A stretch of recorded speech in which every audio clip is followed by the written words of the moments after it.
words started making me, I had to stop giving a fuck about people. That was the biggest thing. I had to stop caring what people thought about me. I realized that everybody's fucked up. That's the one thing I realized. I walked around and I put these people on a fucking pedestal. Everybody was better than me.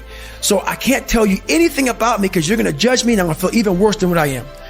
What I realized, once I calmed my mind down and sat back and looked at how jacked up this world is, once you realize that you are not alone, everybody that's talking to you about how jacked up you are, only thing they've done better than you is they've hidden their fucked up world better than you have. That's all they've done. So once I realized that, if you want to sit back, like for instance, there's all these things that are on TV and we have all these news people judging people who fuck up in life. And yeah, they made big mistakes.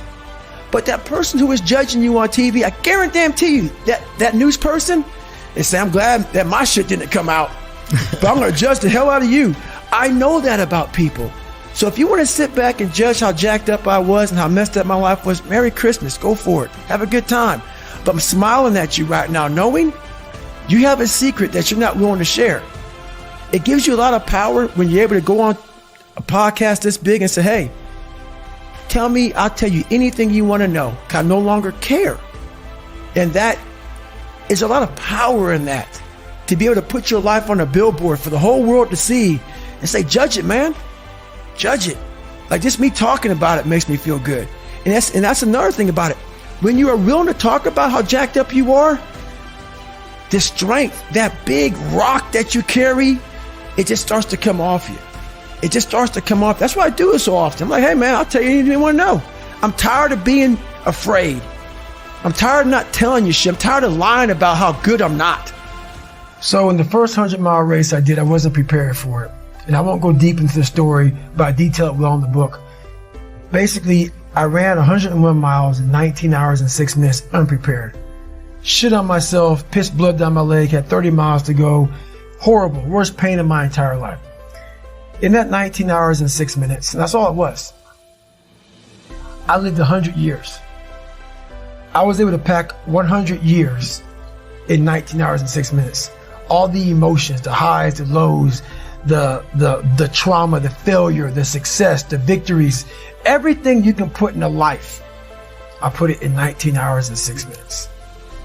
And the beauty that comes out the other side of that, what happens in that time frame when you're at mile 70 and you're all fucked up and your body is destroyed and you have 31 miles to go, and you now have 31 miles to go, you're in the worst shape of your life with 31 miles to go.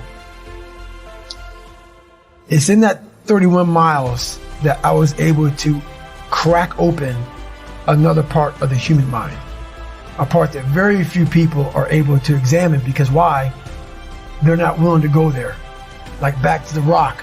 I guarantee you, when he was climbing that thing and he had ropes on, he was thinking, shit, man, I can only imagine this is going to be with no ropes at all. Making some of these moves that I'm falling with ropes. The motivation when people are losing, all these people who come out here and talk about how great they are, and I see it all the time, it makes me sick, man. Get real with yourself. People cannot relate to you, man. You are unfucking relatable. When you come out here and say, hey, man, I'm the baddest motherfucker.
you.